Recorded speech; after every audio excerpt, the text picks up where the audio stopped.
at the Opera House where the lights turn down, getting ready for the show. Hope we're that good.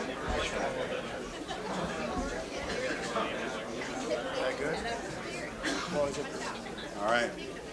Welcome, everyone. Thank you all for coming out to talk about Hickory Hills.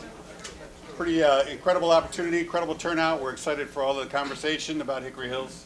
My name is Mac McClelland. I'm with Preserve Hickory. We're a group that tries to preserve the past, present, and future of Hickory Hills. And we've joined together with the City of Traverse City, Garfield Township, and the Grand Traverse Ski Club, all to come together to try and pull this master plan together, which you'll hear a little bit more about tonight. Kind of the stage that we're in, and Adam Ports is from SE Group. He's a consultant. They're out of Burlington, Vermont, a national, international recreation consulting firm. Really has done a lot of work and helped a number of communities that have community or nonprofit small ski areas and recreation areas think about other things to do. So they're kind of a perfect fit to bring their experience and all of your input to what we want to do tonight. Where we're at kind of right now is there's been some information gathering. I know a lot of you have completed one survey, and what we really want to ask you to do, that was a great base information, and what's happened is SE Group has taken that information plus a lot of other information about the community and put together a list of possibilities or opportunities. And what we'd really like you to do is to encourage you to take that next survey. It's available at the city website. I think there's cards. It's available at any of the websites of the four partners. But take that survey and tell us what those preferences are. That gives us a really good idea about what people like to see and what people may not like to see at Hickory Hills in terms of looking at really making this recreational asset all it can be. So thank you all for coming tonight. Adam is going to do a brief presentation, and then we're going to kind of open it up for a conversation about this. We tried to give people a couple of different ways to provide input and learn about it with the open house at that time, or marking on a pencil. Folks, I think it's great to have a community conversation and have everybody kind of talk about their ideas about that. So we'll have that about 7 o'clock, and Adam can run with a brief presentation here. So. What's brief? 2 hours. So great, settle in. It's all relaxing, no problem. Grab a cookie. I got chocolates down here yes, just in case. Mac, thank you for that introduction, and it's really great to see so many people come out for a public open house. I'm impressed, and it's great to have everyone here. I do want to thank first off the advisory team for all their hospitality and their work to date. The group that's working on your behalf comes from the City of Traverse City, Garfield Township, as Max said, the Traverse Ski Club, and Preserve Hickory. And that group has really been instrumental so far. We've had 5 conference calls together, working hard to kind of pull all this stuff together. And particularly their hospitality on my trip here has been pretty special, and I just want to thank them for that. And I just want to kind of get an understanding from you all, if you could just do a raise of hands for how many people use Hickory in the wintertime. So winter users, all right. And how many summer users? That's, you know, I'm not surprised, because that's what the first survey told us, is that the user groups across all seasons is fairly equal. And with all the filters we put into that, even the winter users were using it in the summer. So it's nice to kind of have that validation right from your group. The other thing I just want to let you know, I am a skier. It's probably not a big surprise. I'm not a ski racer, though. I'm a recreational skier. I do love skiing, and as I've probably shared with a few of the advisory teams, I now have a 2-year-old, and that's really changed my perspective on just about everything, but skiing in particular. So it's really been great to work on this project so far. It's definitely a special project. It's unique because of the community side of it, and it's something we don't always see in resort work across the nation, is this really interest from the community. So I'm really honored to be here. I'll just start out trying to run through this slide. I'll tell you, I'm going to jump around. There's really no particular order, but I'll tell you a little bit about SE Group briefly, and then you obviously know the client team, the advisory board, and the 4 parties involved there. So SE Group is a multidisciplinary firm. We've been rooted in the ski industry for about 55 years, started in Littleton, New Hampshire. And it really started as kind of a trails and lifts company, laying out trails and lifts for mountains, and has evolved deeply over the last 50 years as the industry has evolved, and also as our own kind of research and development internally as we feel we contribute to the industry. And today we offer, we have disciplines of landscape architecture, community planning, and environmental services. We have offices in Vermont, Colorado, are our two main hubs, obviously focused on the ski, where the mountains are, but we also have an office in Utah and Idaho. And a really fun group of people. I'm just one person. I'm the kind of project manager for Hickory Hills, but I do want to acknowledge that there's probably 4 or 5 other people in our office working on this project. And I won't name them all, but they all have their very specific specialties, looking at strategy, finances, the skiing aspect to it, and the property itself. And we all work together to pull all of this information. So anything anyone heard on the radio about SE Group is Adam's firm, that's really not true. And we also have a sub-consultant with us, not here tonight, but RRC Associates is like a market research firm. They do a lot of work in the ski industry, and they do a lot of planning and strategic analysis for recreation and ski across the country. So they're helping us on this project. So I mean, it's funny because you all probably know more about Hickory than I do, and that's why we're here, and that's why we want to hear from you. But I just do want to run down through the background, the project background, why a master plan. You know, the charge that we were given really was to, one, kind of look at the winter operations and see if there's ideas and suggestions for improvement, not only financially, but also across the whole game. You know, whether it's the mountain and how it circulates, whether it's the guest experience. So that's a big charge of the project. Another charge is really looking at the whole year utilization of the park. What activities, facilities could be there to really make it more year-round. That's a component to it. And then really, the third component, the most important, is really the community engagement. And it's something that hasn't happened in the earlier processes of coming up with ideas for Hickory. You know, there's been committees put together and ideas put together, but I'm not convinced, and I think Mac and the advisory team would echo this, is that we haven't had this level of engagement and really hearing what you all think. So that's a major component to the master plan process. It will be documented as part of the reporting, and it's going to be used to come up with the ideas and hopefully see them implemented. So before I get on, I just want to kind of have tell you what a master plan is and what a master plan isn't, because not everyone may know that. A master plan is not a design for a ski lodge. We're not going to be designing a new lodge for this project. It's not even designing the exact mountain bike trails.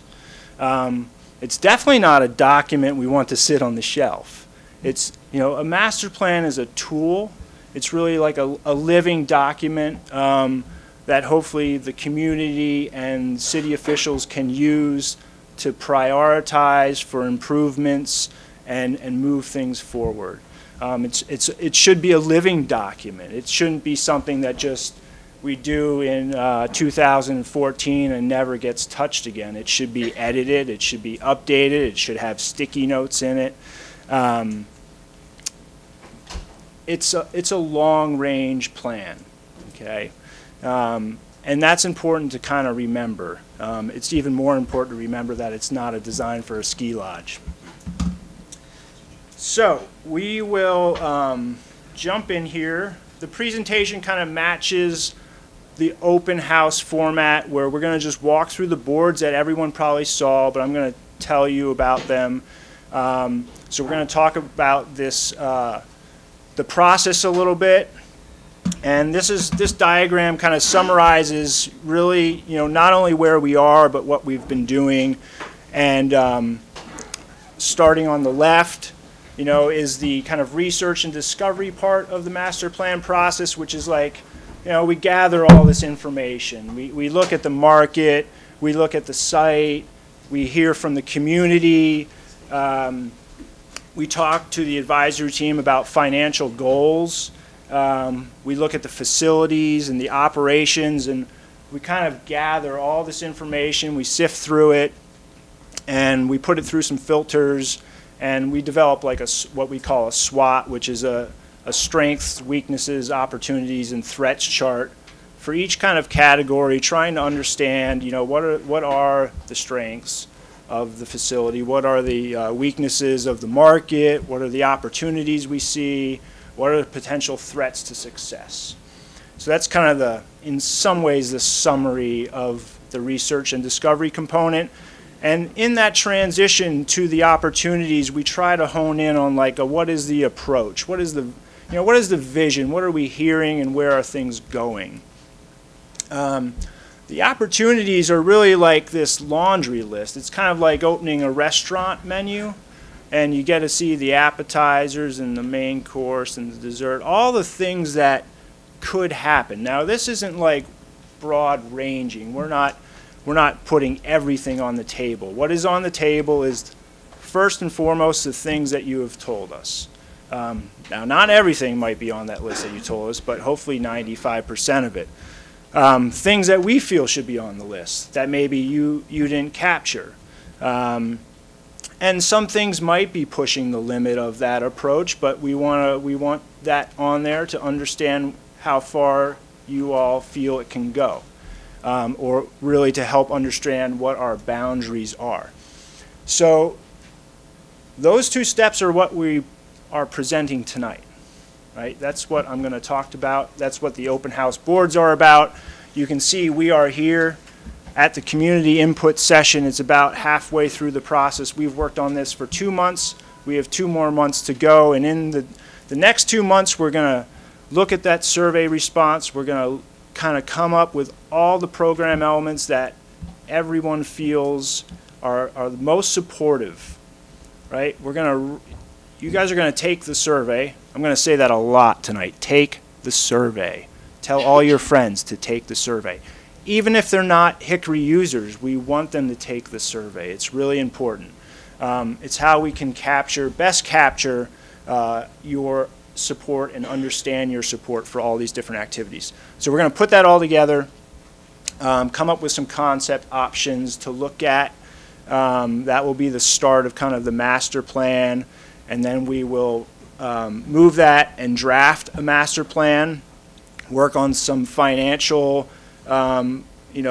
spreadsheeting. Nerdology is what I call it, because I have no idea what Kent does with all those things, but he's got it all worked out, and it's pretty awesome.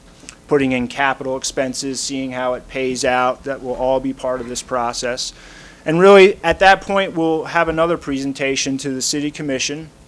We'll be well along, but it won't be finalized, and this is where we're at. Once we do that, we'll kind of wrap it up, put the bow on, and hopefully you guys will have a plan that is supported and everyone can engage and work towards. If I'm running long, Mac, just tell me to speed up, because I kind of feel I'm talking a little long, but we can jump through some of these. This slide is just really a general information slide. We haven't worked on all these ski areas or resorts, but what it really highlights is that out in the national scene, there are a ton of community ski areas. And unfortunately, there's a ton that don't exist anymore. I don't know if anyone's ever visited the Lost Ski Areas website of New England. It's a pretty sad place to be. But there's still a lot out there. And really, in the North American ski industry, the small community ski areas is really the foundation of the existence. It's where it all starts. It has to start there. And these places on this list are all in different positions. There's some doing 9,000 visits. There's some doing 180,000 visits. They all range in their size. They all range in their scale. But what we see, and what we've been seeing in our work, is that they're all kind of moving towards a year-round business. And they do that, they're doing that for a number of reasons. One is it's providing a recreational amenity to the public that they're serving, but there's also the potential to capture additional revenue. And so there's two examples up here, both that we have worked on. Bowler Mountain is in Ontario, London, Ontario, a not-for-profit, does about 100,000 visits a year, and it's got a lot of great things going on. They built this really cool ropes challenge course. It was voted the #1 like tourist attraction in London, you know, and it's really made their summer business robust and helped stabilize some things. Eagle Crest is a completely different animal. They see like 1 million, you know, tourists every summer coming off the boats, and so they wanted to try and capture some of that, but always in the mindset of balancing what the community wants, because to the community that's their park, and so they want it, you know, there's these fine lines of how those two integrate. That's back. Here we go. So kind of moving into the research and discovery, history and community support. So on the right of the slide is the some selected questions out of the survey #1.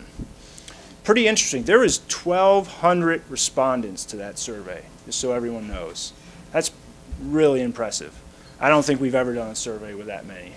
And it's great. It's great. I mean, you can kind of see the place where people are residing, split into, you know, the city limits, the county, the township. Is that hard for everyone to see in the back? I see some people squinting. Would it help if we turned out the lights? Yeah? Let's try to turn out the lights. Is that any better? All right. If you have any questions, or if I'm, you know, speak up. It's okay. So place of residence, what activities do you participate in? A really interesting balance there. Obviously high in the ski and snowboard, but look at walking and hiking. You know, just as many people. And look at disc golf is obviously high, you know, and showing the variety. No doubt here, #12, how do you know, what's your feeling of how the park is serving the community? Really strong. Look at the percentages of 4 to 5. And then down the right of the slide, 19, 20, 21, you know, it's pretty solid support for Hickory Hills. And we put filters on all this stuff. We filtered county residents versus township residents versus city residents, and you know what? There's very little difference in any of those percentages, so that was really reassuring. Jumping back to the left, you know, Laura sent me the book Light the Night early on in the process, and I read that over my holiday vacation, and it was really amazing. I was amazed, not only of just the effort and pride that went into that book, but also the information that I gleaned from it. You know, it was really spectacular, and it's evident that there's a lot of community support and interest, and the legacy of Hickory is really strong in this community. And the benefit of that is that there's a story there. I mean, this is a place that, you know, lives through generations that you all are tied to. So I probably don't need to run through all those bullet points because you probably all know them. But I think the one thing to hit on is, you know, the last one really is the amount of volunteers and partnerships over the years. There's been partnerships from Boyne. There's been different ski schools. There's the Grand Traverse Ski Club now and Preserve Hickory. All these efforts by community volunteers. That, I'm afraid, can never change because it's probably one of the most important things. And all these other ski areas that are community-based have that same thing happening. So it's really important that those organizations and those partnerships are solid and people are collaborating and we're all working for the same interests. I did have a little trivia question though. So does anyone know where the name comes from of Hickory Hills? Raise your hand. Yes, in the back. All right, come on. Jeff. The original skis were made out of? There you go. Very good. So both these, history, community support, really important to the process. Keep hitting that right button, but I want to hit the left. Sorry about that. Context and site, this might be, the context. I think you all know where Hickory fits in the geographic region. I drove around a little bit today trying to get on around Hickory to kind of get a feel for it myself. And I have been to Traverse before. My in-laws live north of here, so I'm not a complete foreigner. But it's an interesting location, and it's on the west side of the city, kind of really sitting in the township land, but is an annexed parcel that the city owns. In terms of the site, great views. The views from the top of Swede and even from the top of Pete and Buck are pretty spectacular in the wintertime. I'm sure it's changed in the summertime when the forest cover comes in, but pretty impressive. Open space, parking, when you think about what Hickory can accommodate, there's quite a few people that can come to that park and share the open space. Offers both active and passive recreation, trails. That's something that's unique. You can go here and walk, you can go and ski, you can disc golf. There's lots of different opportunities for all ages, which is really, really important. Topographically, Hickory's site is also really wild. I'd almost, when you look at a topo map, it's almost it makes you dizzy in a way. There's a lot going on, and it's a complicated little piece of property, but definitely offers some opportunities. And the other thing about the history that in terms of the site, the most interesting thing out of the Light the Night book was how the parcel acquisition and the sequencing of the parcel acquisition through time really shaped where the lodge is and where the trails are. And that's something unique. It's something we're going to be looking at as we kind of move forward is, if you had a clean slate, would you do it the same way? Not saying that we would obviously change it, but it's always nice to bookend and explore options. Some of the weaknesses, there's a lot of talk about the parking and the drop-off and the gate and what improvements can be made there to make it more accessible, more friendly, easier for families, get the cars off of Randolph Street in the summertime. These are all things we're going to be considering. The opportunities, the adjacency to the meadow. I know that can be a political football, but there's real synergy between these two pieces of property that should be considered. I'm not so sure our master plan is going to, it won't reach that far, but there will be notation in there that working together is a good idea because there's great potential there. The trail connectivity to the regional networks, we met with Julie at the TART this morning, and that was fantastic. I got 5 minutes? Or so. Okay, all right, let's go. No need to hamper on that. Facility and operations. So one of our planning metrics when we look at ski areas is the comfortable carrying capacity, and that is a planning tool we use to understand kind of all these different metrics of a ski area. So if you look at the bar chart, you can kind of see probably what you already know. The guest services and food service capacity of Hickory are well below what the comfortable carrying capacity is. The lodge is small, cramped. There's no room to have a seat on a busy day. We hope to change that. Summertime wise, operation, there's disc golf going on. People love to walk and hike and enjoy the nature of Hickory. Really the facility and operations, besides some of these low categories of guest services and food service, when you start looking at the financial information, we think it's really important to point out that from our perspective, we all acknowledge there's a loss there, but it's really operating quite well. And it's really important for you all to know that.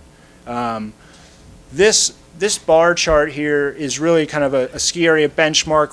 We compare Hickory to all similar resorts in the Midwest, and similar is category because we know Hickory's a lot smaller.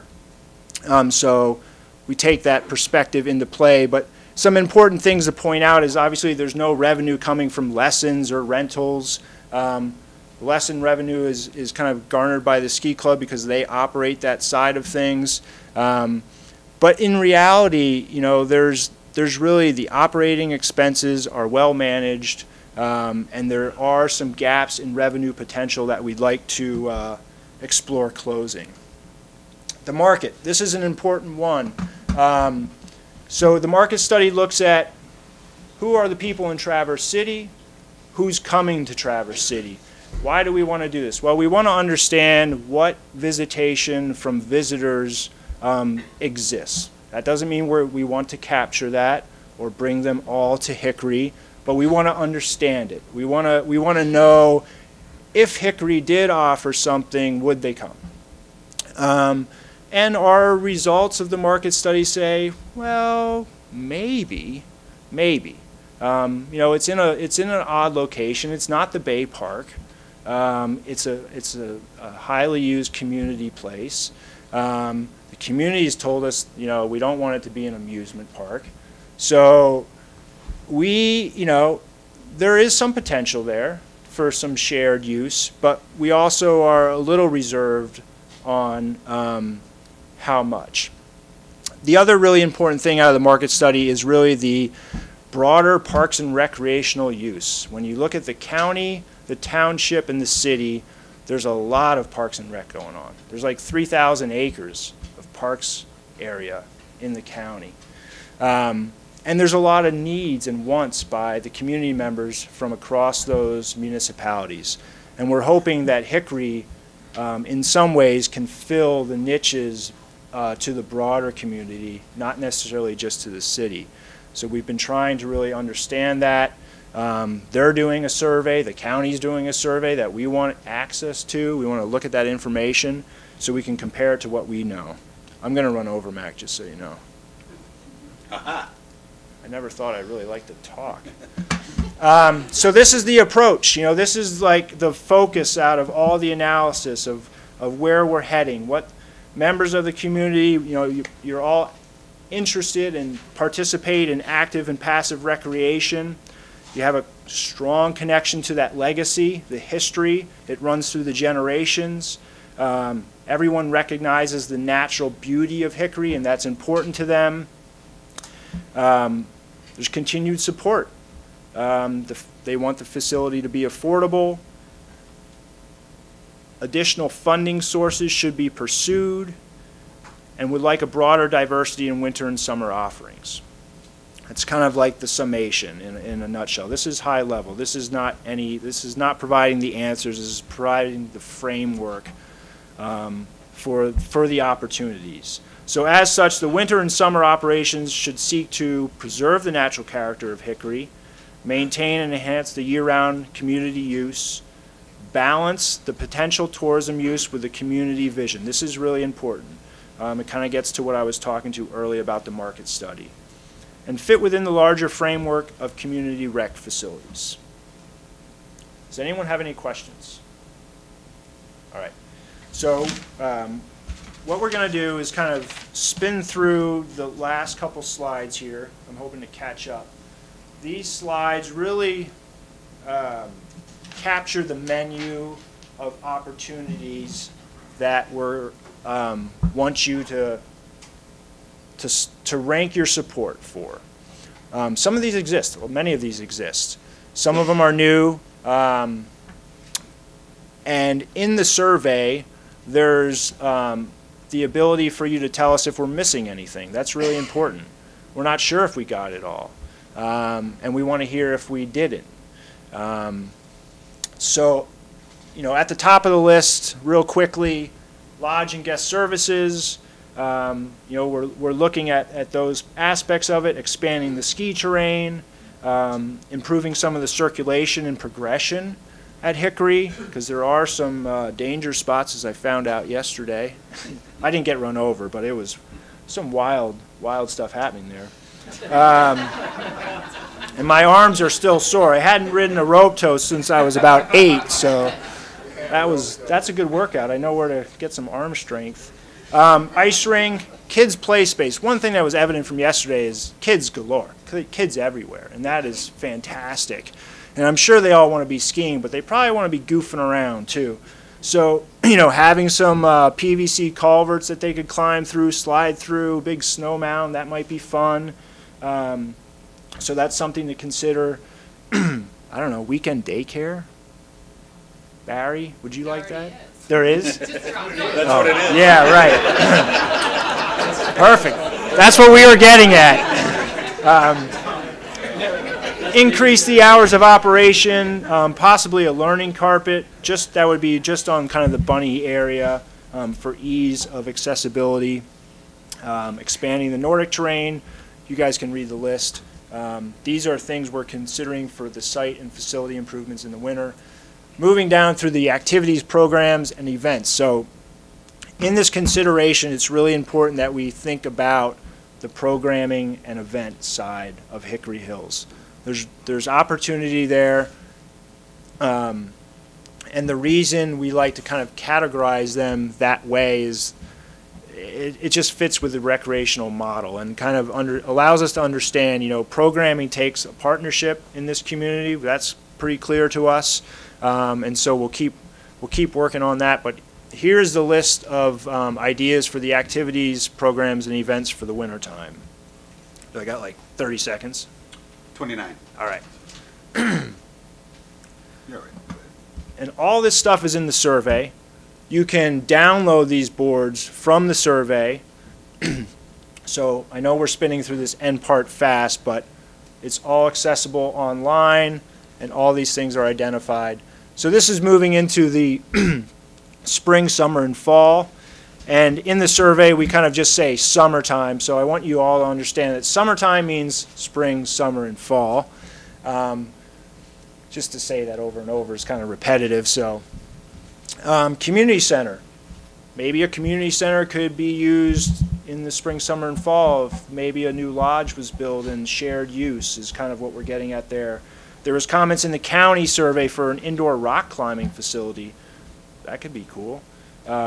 A pavilion, you know, you could rent that for outdoor use in the summertime. If family reunions or whatever wanted to use an outdoor pavilion, picnicking, you know, campground.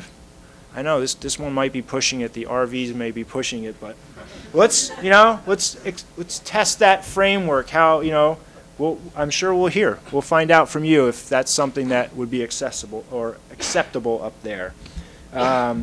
But some minor things: dog park area, outdoor playing fields, an amphitheater, nature center. These are all things to consider that might drive the use at Hickory Hills. These are the activities. Again, you know, we don't have images for all of them. We kind of felt we would provide imagery for things the community might not be familiar with, like a pump track for mountain biking or a skills park. Not everyone knows what those are, so that's why there's imagery of that. Obviously, disc golf's there. Not sure why we included an image of it. Zip lines, climbing walls, camping, walking, hiking, all activities that could be there. Programs and events. I think this is a big one. I think, you know, it could really, I know there's stuff happening up at Hickory in the summertime now, but could there be more? You know, the site, one of the great things about Skier is that it has a pretty great capacity. They have these big parking lots. They usually have a lodge, you know, and so they can carry events. It's not a problem. They're kind of used to it. So here's the list of programs and events that may be considered up there. And I just want to jump back for 1 second, because one of the important facilities here that I want to comment on is the public restroom. That seems to be one that has had a lot of interest in and support. So I wanted to point that out. I'll jump back. All right. Next steps. So that's kind of the wrap up here. That's the storyline of the boards that everyone saw in the open house. The next step, besides Mac and I going to direct a kind of a community discussion for as long as you really want to go, take the survey. Please take the survey. I hope it goes viral on Facebook or Twitter or something. Get it out there. Be honest. It's not short. This survey is probably a 12, 15-minute endeavor. If you really want to get into it, it could even be longer, but it's really important to us. It's important to the advisory team. It's not always the best way of getting, experiencing your input sitting behind a computer, but it's a great way for us to catalog and present information and understand your support for all these ideas and what we're missing. So we hope you do that. And you can do it by going to Hickory Hill's website on the city, or any of the advisory team's websites, whether it's Preserve Hickory, Ski Club, Grand Traverse Ski Club, Garfield Township, or the city. They'll all have a link to the survey. And like I said, all of these boards can be accessed right on the survey. So if you wanted a refresher, a reminder, it's all there. So, does anybody have any questions for Adam and the information that he had? The next part, what we really want to do is get your input and get your ideas. But any questions for Adam on what he shared tonight? Yeah. What's the deadline on the survey? It's going to be at least a week, but 2 weeks. Is that what we ended up with?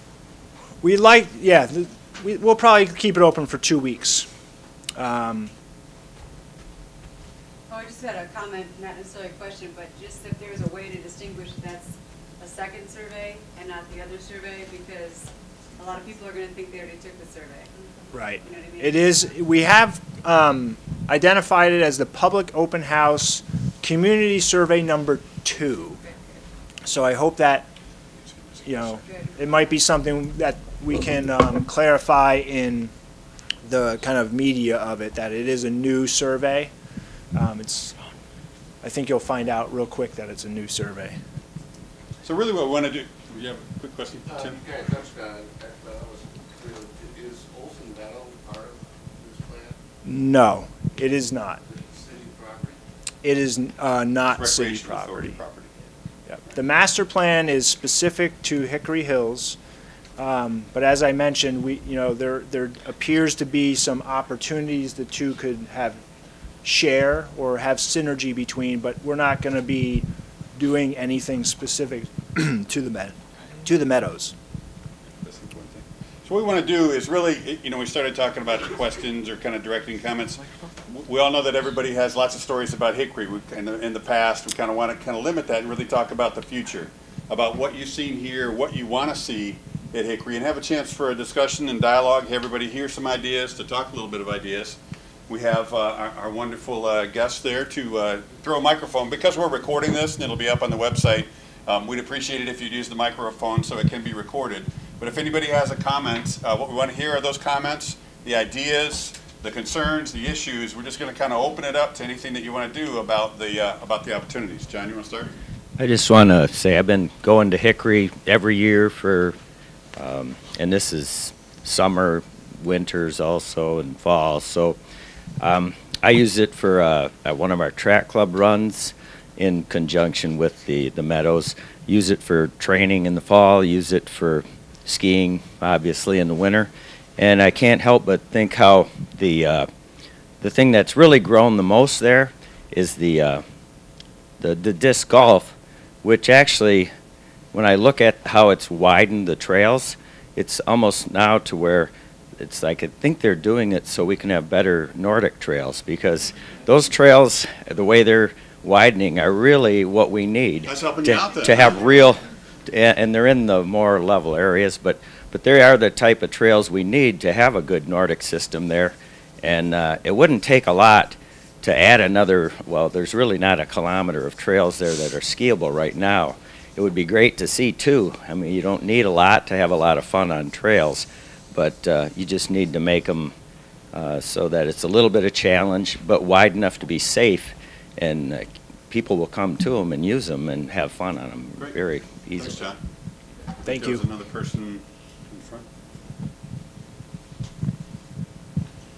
I live in that neighborhood. I live on Randolph Street, and I see all these very interesting ideas. And as somebody that's lived in this area a long time, there's a lot of really neat ideas, but I would like to see us look at Hickory, not in isolation, but in the context of those 3,000 or whatever number you gave of acres or something of parkland that we have. Because some of the things, for example, the bike things or the ramps or the whatever, you know, we've done that at the Civic Center, and there's other things that are better, frankly, over here or over there. The ice skating rink, Elmwood Township used to have a really nice one with lots of parking, and so I hope we're not going to be driven by money just trying to make that economical, because I think there's ways we can approach that without throwing all kinds of activities in there. Yep. But I do hope that we look at our community and all these other parks and try to cite activities where they make sense and where the parking is already there or other facilities are already there. Living in that neighborhood, I can tell you that we are increasingly blocked in by Division Bay and Front Street, and I worry about a lot more activity going in there because of the traffic, people not being able to get out. Somebody breaks their neck, they aren't going to be able to get across Front Street to get to that hospital. I don't care. At certain times of the day, there's just no way that's going to happen. So, I'm really hopeful that we'll keep all the good things that we have about there, not overdevelop it just to develop it, just to have some cash flow. And some of these climbing walls and things like that, I think, are better sited elsewhere. So I hope we look at it in the context of all of our other recreational parks and activities in our city. That's really a great comment, and I just want to, I pulled up the survey here because as you're thinking about these ideas and the opportunities, there is this reminder in the survey, and I think we say it on every one, is, you know, think of these things specific to Hickory Hills. We're not trying to gauge your support for these ideas at other community facilities. These are things that we want your support for specific to Hickory. So that's an important kind of reminder that happens in the survey for that, and just keep that in mind as you take it. Good. Thanks. Another. Yes. Thanks. Well, thanks for having us, and thanks, Karen, for what you just brought up. And I'd like to just expound on the idea of it, like Hickory Hills not being in isolation. And I'd just like to put a plug in for the neighborhood. And one of the things that the neighborhood's been trying to work with the city for a long time are some traffic calming measures. So this is really to some of the city commissioners who are here, and for the people who are part of that planning, that there can be a more proactive, collaborative force to get some speed humps, some more stop signs at the bottoms of the hill. Right now, it is completely unsafe to walk Randolph up to Olson Field, let alone Hickory Hills from the neighborhood. I mean, you're literally taking your life in your hands. And that's speaking as an adult. So if I had kids in the neighborhood, I wouldn't be sending them on foot up there. You're concerned about the speed of traffic. Speed of traffic, very much so. The volume will be what it is, but as we're also promoting Hickory Hills in some new way, we're also attracting that many more users. So I think this is a really great opportunity that this task force has to work with the city to try to help implement some of the things that the neighborhood association has been asking for a while, and that is speed humps, and it is some more stop signs, more regulation. Thank you. Thank you. Next. Just a minute, Gary. I live on Randolph Street. I just want to echo the same sentiments about the traffic, and of course we live in a neighborhood. And I would like the master plan to look at a different access point for Hickory, perhaps off of either Cedar Run or off of M72, if it's all possible, so that, again, we get back our neighborhood and reduce the amount of traffic on Randolph Street. Thank you. My name is Gary Keys, and I just came to say thank you for everyone for coming. And my grandfather was Lud Garthy, and it was his hunting camp that was Hickory Hills, was my uncle who was Buck Williams. Okay, so anyway, now you know that it was their hunting camp that they decided that it would be a good use when way back in the early 50s to start having a ski area. And a lot of it was like people like Jerry Olson, people that were like Bensley and Johnson and Sweet Johnson, and people that were just Kent Wright, people that were just community people that wanted to help.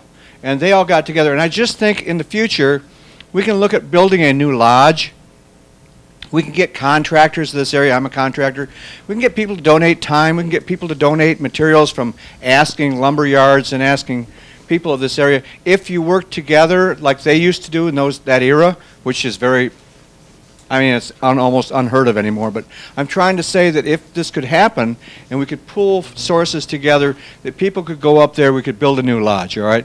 I think we need a new lodge, and as much as anything, in the summertime, when I was a kid, I know there's various members of my class here, we could go to the Bogey. Originally the Bogey was behind the Park Place, and then it moved down to across from Central United Methodist Church, and there was a bogey in town. The kids could go to a bogey.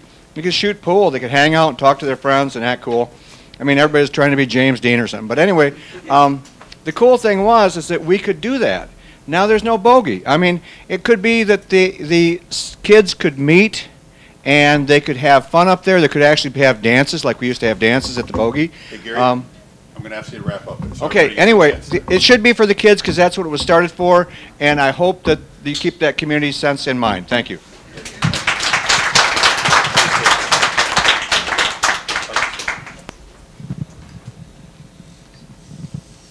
Thank you.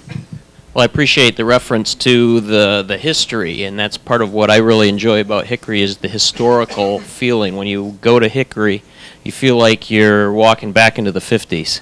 And I think that the master plan should, whatever happens up there, should preserve that feel that you get today, that historical flavor. I think I agree that there's certainly a need for improvements to the lodge, and it would be great if, what I'd hate to see is a shiny new lodge that erased all of that wonderful feel, that open fire pit, that cozy atmosphere, and it'd be great to preserve that historical feel and have that captured in the master plan. Thank you. Go ahead, if you want to pass it. I was a ski instructor up at Hickory last year, although I don't think I taught very many lessons, and I also teach at Holiday Hills. And as a ski instructor, especially for kids, I think one of the most important things is better lifts up there.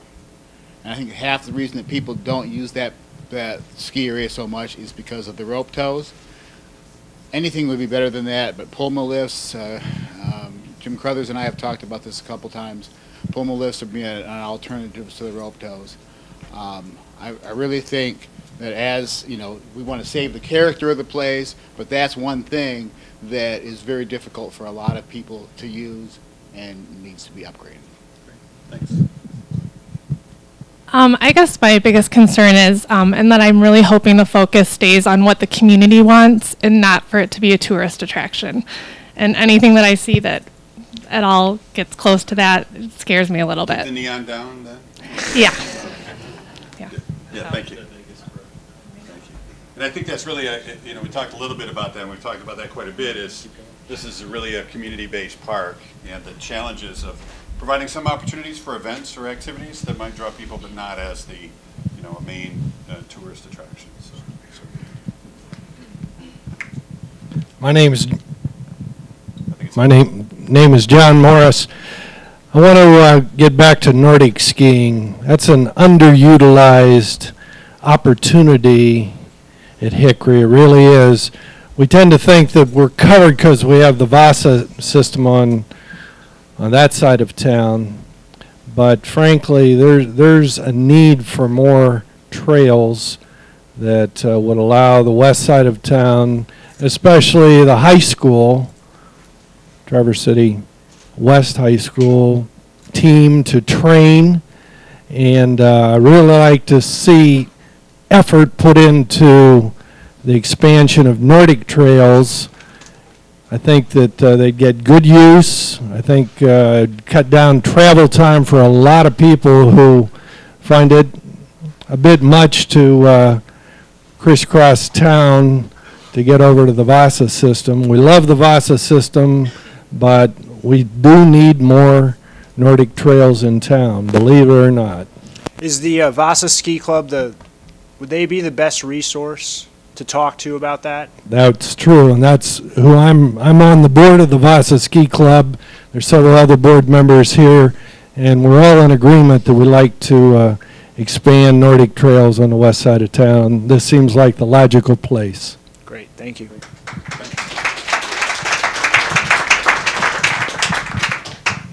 Other thoughts, ideas? Eric?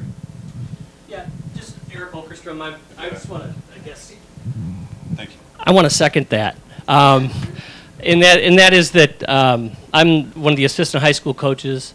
We do travel a lot back between both sides of town. We try to use all of the facilities that we can.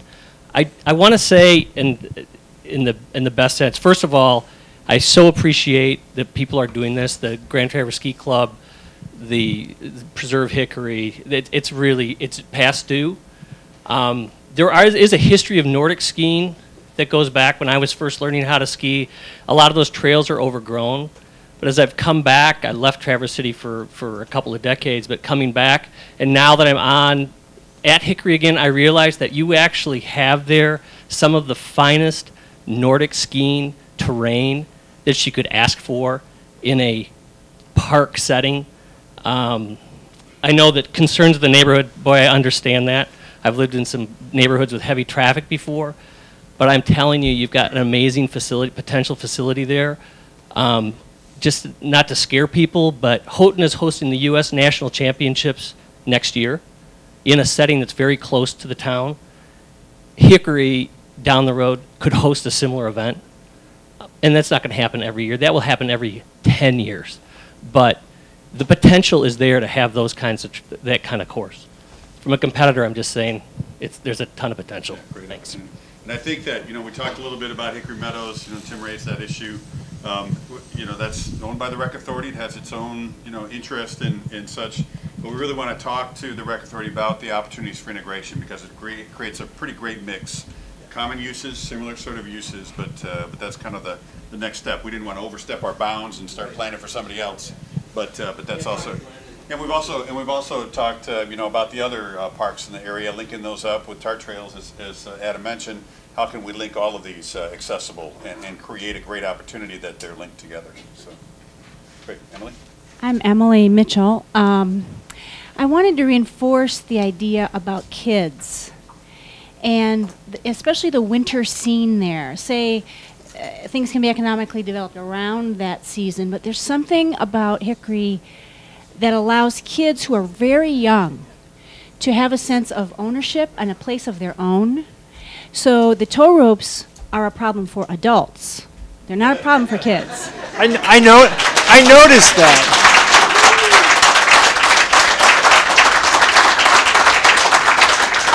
I did notice that yesterday. The other thing I wanted to reinforce is that as part of that, sense of ownership for young children. It really is their world for the most part in the winter, and there was, I don't know if it's still the same way, a spirit of civility, expectation too of them. The sign in the office that says no profanity. I know kids don't pay any attention anymore to that either, but there's something about that aspect of it to preserve, that there's got to be some aspect of it where kids don't feel suddenly small because it's suddenly full of adults. Well, and I think, the whole... Can I just comment? I think one of the things, obviously, that everyone picks up on is the lack of rentals. And, making... I think you're right. It's a youth haven. But if you can't rent skis, or there seems to be some barriers in place that we have to get rid of.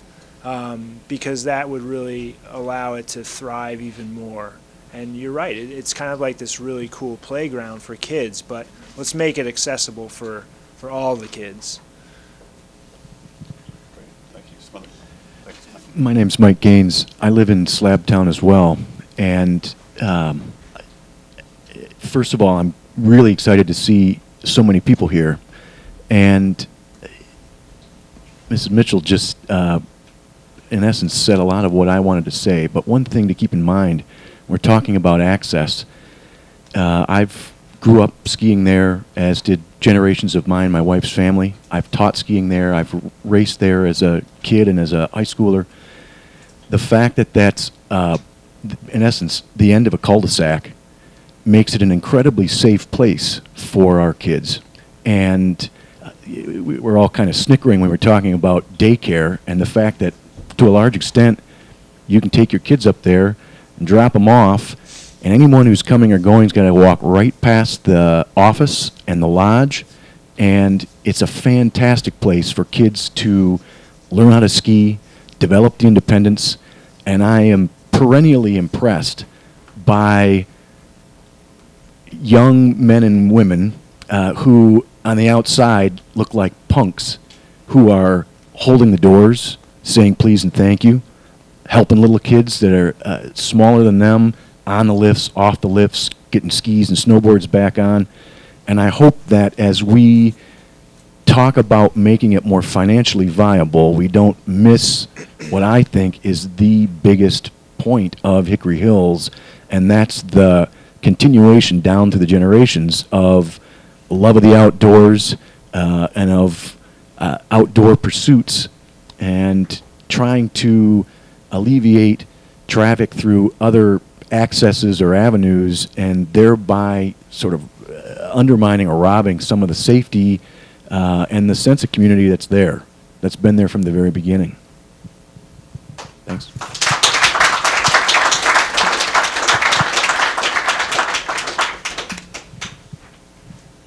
I just wanted to kind of second some of these comments about accessibility to our, to our kids and our families. And every year when the potential for rate increases come before Parks and Rec, we question every one of those because we want this to be accessible to everyone, and we try to find ways to make it more accessible to people. So when we talk about making this financially viable, questioning what that really means, what are we trying to accomplish?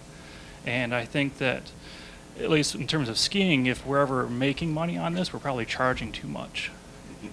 And we need to keep working towards that and make it more accessible through hopefully cheap, very inexpensive rentals so that we can get more people involved and so that we don't push them out to our outlying ski areas. Thanks, Brian. Other comments?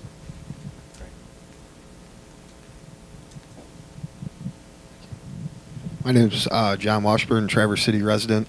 I've also worked a year at Hickory Hills and a decade at Holiday Hills. Just kind of wanted to throw out there and comparing both the ski hills. I know they've always been compared. Holiday Hills has a tube hill, and that's a bread and butter machine. I just don't understand why Hickory Hills doesn't have a tubing hill or even a sled hill for children. I talk to a lot of people in the community. People want a sled. They want to go out and do things for free. It's a city park. Those things should be offered. Same thing with the tow ropes. It eliminates anyone obese. No one can hang on to a tow rope. I know it sounds like people want to keep Hickory for children, sure, but a Poma lift would be an idea. I know a study was done for the tube hill, and the guys that did the study said it cost $1 million to put in a tube hill. I personally know where there's a tube lift for sale for $5,000. So I think there's a lot of confusion in some of the studies in the past, and it's a great place. It does delegate to small, thin people, and the community is not just small, thin people.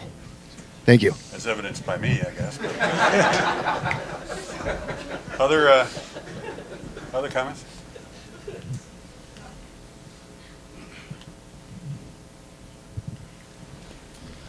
Hi, Paul Danielson. I'm a Slabtown resident as well, and a Hickory parent. I think a lot of people I've talked to, the main thing is, how do we pay for it? How do we not screw up what we have right now? It's so good. It's so good for our kids. And, yep, we probably need a new lodge. But we don't really need a new lodge. There's so much good that already happens there. It's special. There's a lot of things that we're throwing up as opportunities that we already do around here. There are 3,000 acres of parkland. There's a lot of cool stuff that happens. Let's not screw it up trying to make it better.